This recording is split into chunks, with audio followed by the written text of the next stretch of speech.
Salut YouTube. Aujourd'hui on va passer en revue le fusil à pompe Maverick 88 de la marque Mossberg. Donc c'est une arme que je connais relativement bien puisque c'est mon deuxième Maverick. J'en ai eu un tout premier que j'avais monté tactique avec canon court, crosse rabattable et poignée pistolet, montage red dot.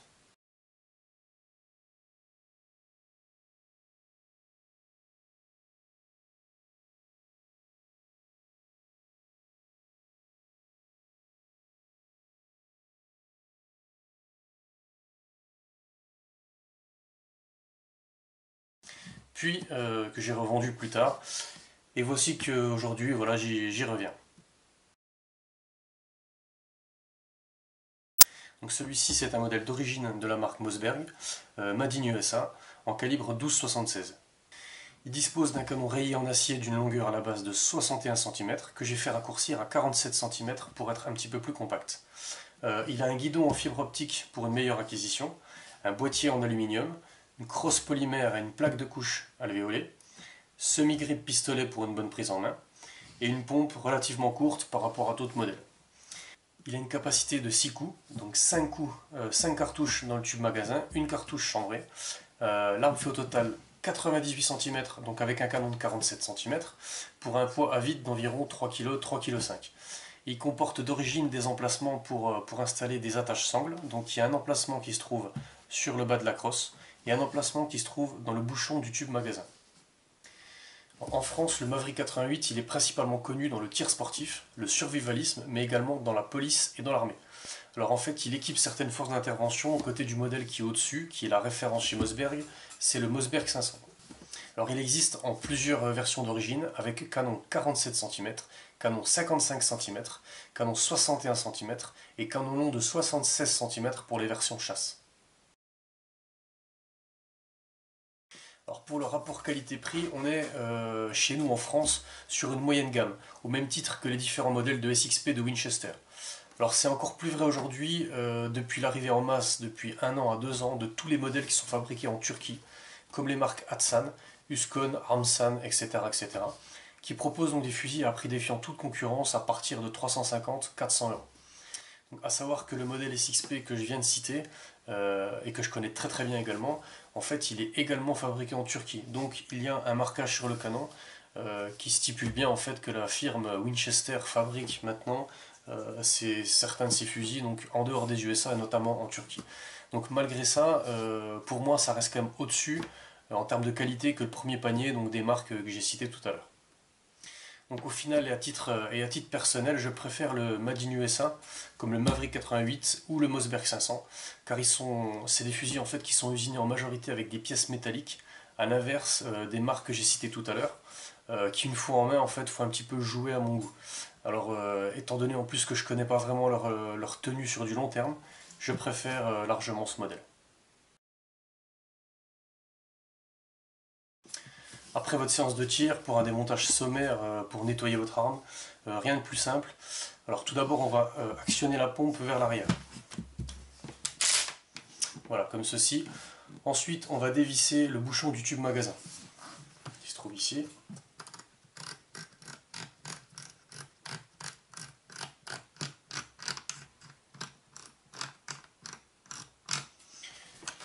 Hop, on va retirer le canon du boîtier.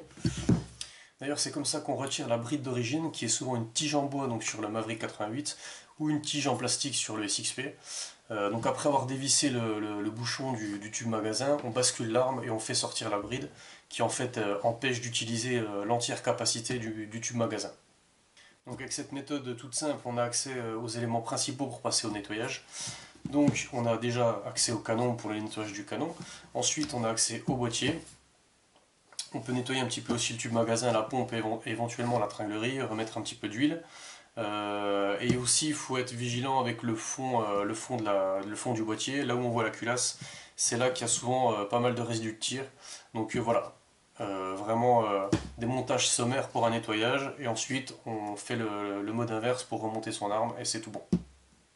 Donc pour un nettoyage plus complet ou pour un entretien par exemple, on peut procéder à un démontage d'une dizaine de pièces, mais pour ce faire en fait il faut enlever les goupilles du boîtier pour accéder au bloc détente, à la culasse et la tringlerie et sortir complètement la pompe. Donc je pourrais faire éventuellement une vidéo si ça intéresse les abonnés. Alors tout à l'heure je parlais de la gamme qualité-prix. Chez nous donc c'est une moyenne gamme parce qu'il y a encore du haut de gamme au-dessus, donc notamment avec la référence planétaire qu'est le 870, le Remington 870, dans ses différentes variantes, qui est un excellent fusil à pompe. Par contre, aux États-Unis, c'est presque une entrée de gamme puisqu'on peut obtenir ce fusil à pompe à partir de 250 $. Donc 250 $, c'est la moitié de ce qu'on peut le payer en France. Donc celui-ci, il a pris quand même déjà quasiment 150 € en 2 ans. J'avais acheté mon premier Maverick il y a quelques années et je l'ai payé 490 € chez l'armurier local. Aujourd'hui, il est presque 150 € au-dessus de ça quand on arrive à le trouver. Donc voilà, c'est un petit peu dommage comme d'habitude que chaque fois on soit lésé par le budget. Mais pour situer au niveau du budget, voilà où on en est pour le Maverick 88 chez nous. Si je devais quand même dégager un défaut pertinent sur le Maverick 88, ce serait son bronzage. Avec le temps et l'utilisation, bien sûr, il y a une tendance à brunir par endroits, donc, ou à tout simplement s'altérer, plus ou moins rapidement, donc en fonction des éléments. Donc les éléments les plus touchés, on va dire qu'il y a, comme tous les fusils à pompe, la tringlerie, il y a un petit peu le tube magasin, et ensuite il y a l'espèce de pièce qui fait raccord entre le bouchon du tube magasin et le canon, qui a une petite tendance à brunir un petit peu. Et sinon, il y a un petit phénomène en fait que j'ai déjà constaté sur plusieurs Mavericks. C'est qu'on peut avoir des marquages en fait à l'intérieur du boîtier. Alors c'est dû en fait à la montée des cartouches dans la chambre ou à leur éjection après le tir. Donc des fois, il y a une des cartouches qui tape et ça fait un petit marquage à l'intérieur du boîtier. Voilà, ça c'est un petit peu le défaut. On va dire que je préfère par exemple le revêtement du SXP, qui est une espèce de peinture, phosphatage, voilà. Ça c'est un bronzage et comme tout bronzage ça peut s'altérer quand même relativement facilement. Alors pour conclure, je dirais que c'est un fusil à pompe robuste et simple, tant par son look, donc il a vraiment un look très très simple, très minimaliste par rapport à certains fusils à pompe qui se font actuellement.